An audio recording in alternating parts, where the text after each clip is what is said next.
Complication of diabetic mellitus இதில் ரெண்டு இருக்குது. First one acute complication, second one chronic complication. First one acute பார்ப்போம். This occur suddenly and require immediate medical attention. இதில் 3 இருக்குது. First one diabetic ketoacidosis, second one hyperosmolar hyperglycaemic state, third one hypoglycaemia. First one diabetic ketoacidosis. More common in type 1 diabetics, result from high blood sugar and ketone buildup leading to dehydration and metabolic acidosis.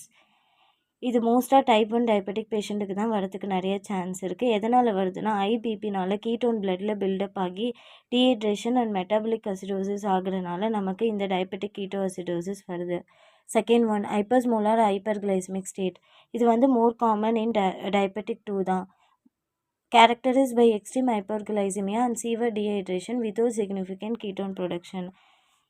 இது மோஸ்ட்டாக நான் சொன்ன மாதிரி diabetic 2 பேஷண்ட்டுக்கு தான் வரதுக்கு நிறைய chance இருக்குது. கீட்டோன் ப்ரொடக்ஷன் சுத்தமாக இல்லாமல் severe dehydration and extreme hypoglycaemic ஸ்டேட்டில் இருப்பாங்க இந்த பேஷண்ட்ஸ்லாம்.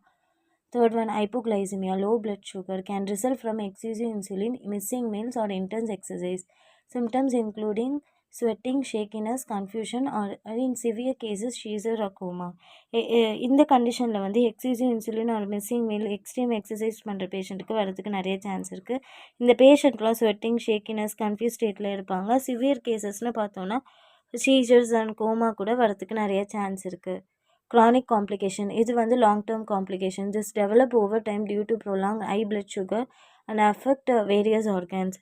நம்ம அக்யூட்லேயே சுகரை வந்து கண்ட்ரோல் பண்ணாமல் விட்டுட்டோன்னா அது க்ரானிக் காம்ப்ளிகேஷனாக வந்துடும். அதை க்யூர் பண்ணுறதும் நமக்கு ரொம்ப கஷ்டமாக போயிடும். இதில் வந்து ரெண்டு இருக்குது, microvascular complication, macrovascular complication. Microvascular காம்ப்ளிகேஷனாக மைக்ரோனா என்ன, ஸ்மால், வாஸ்குலர்னா பிளட் வெசல்ஸ். ஸ்மால் பிளட் வெசல்ஸில் வர காம்ப்ளிகேஷன் இதில் வந்து 3 இருக்குது. Diabetic retinopathy, diabetic nephropathy, diabetic neuropathy. First one diabetic retinopathy, damage to the retina leading to the vision problem and possible blindness. இது நமக்கு ரெட்டினாவை வந்து டேமேஜ் பண்ணி விட்டுரும், பிளைண்ட்னஸ் வரதுக்கு கூட நிறைய சான்ஸ் இருக்குது. Second one diabetic nephropathy, kidney damage that can lead to kidney failure.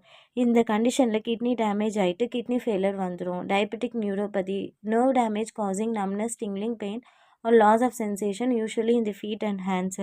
இந்த கண்டிஷனில் நம்ம நர்வ் வந்து டேமேஜ் ஆகிடும், நமக்கு வந்து சுத்தமாக மரமரப்பு தன்மை மாதிரி வந்துடும். நம்னஸ், டிங்லிங் இருக்கும், பெயின் இருக்கும், நமக்கு சென்சேஷனே சுத்தமாக இருக்காது. யூஸ்வலாக கால்லையும் ஹேண்ட்லேயும் மோஸ்ட்டாக வரும். மைக்ரோ பார்த்துட்டோமா. இப்போ மேக்ரோவாஸ்குலர் காம்ப்ளிகேஷன் க்ரானிக் காம்ப்ளிகேஷனில் என்னென்னு பார்த்தோன்னா, மேக்ரோனா என்னென்னா லார்ஜ் பிளட் வெசல்ஸ் வர காம்ப்ளிகேஷன் தான் இது. இதில் ரெண்டு இருக்குது, cardiovascular disease and peripheral artery disease. Cardiovascular டிசீஸில் பார்த்தோன்னா heart attack, stroke, hypertension வர நிறைய சான்ஸ் இருக்குது. Second one peripheral artery disease. இதில் வந்து நமக்கு வந்து லிம்பில் வந்து புவர் சர்க்குலேஷன் இருக்கும். ஸோ அல்சர், ஆம்புடேஷன் மாதிரி பண்ணுறது கூட நிறைய சான்ஸ் இருக்குது.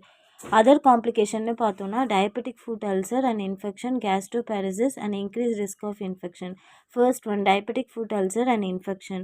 Diabetic foot ulcer and infection எப்படி வருதுன்னா, புவர் சர்க்குலேஷன் அண்ட் நியூரோபதி இருக்கிறதுனால நமக்கு வூண்ட் ஹீலிங் ஸ்லோவாக இருக்கும். அதனால தான் நம்ம ஆம்புடேஷன் பண்ணுறது கூட நிறைய சான்ஸ் இருக்குது. நமக்கு வந்து நாசியா, வாமிட்டிங், ப்ளோட்டிங் வரதுனால ஸ்டொமக் எம்டி பண்ணுறது வந்து டிலே ஆகிடும். இன்க்ரீஸ் ரிஸ்க் ஆஃப் இன்ஃபெக்ஷன்னு பார்த்தோன்னா ஹை பிளட் சுகர் இருக்கிற patient and week immune system உள்ள பேஷண்ட்டுக்கு இன்ஃபெக்ஷன் வந்து சிவியராக இருக்கும், நிறையா சான்ஸ் இருக்குது. ப்ரிவென்ஷன்னு பார்த்தோன்னா நம்ம பிளட் சுகரை வந்து கண்ட்ரோலாக வச்சுக்கணும். Second one regular screening, third one blood pressure, fifth one food care and I exam. Blood சுகரை வந்து நம்ம கண்ட்ரோலாக வச்சுக்கணும். டயட் அண்ட் எக்ஸசைஸ், டேப்லெட் ரெகுலராக எடுத்துக்கணும், இன்சுலின் ரெகுலராக எடுத்துக்கணும், வாக்கிங் போகணும், ரெகுலராக வந்து செக்கப் பண்ணிகிட்டே இருக்கணும். பிபி, கொலஸ்ட்ராலை நம்ம கண்ட்ரோலாக வச்சுக்கிட்டே இருக்கணும். ஃபுட் கேர் ரொம்ப மஸ்ட்டு, டெய்லி வந்து ஃபுட் கேர் பண்ணிகிட்டே இருக்கணும். ஐ செக்கப் வந்து மந்த்லி ஒன்ஸ் நம்ம காமிக்கணும். தேங்க்யூ. இந்த வீடியோ உங்களுக்கு பிடிச்சிருந்தா லைக் பண்ணுங்கள், ஷேர் பண்ணுங்கள், கமெண்ட் பண்ணுங்கள், சப்ஸ்கிரைப் பண்ணுங்கள், மறக்காமல் பெல் ஐக்கானை கிளிக் பண்ணிடுங்க.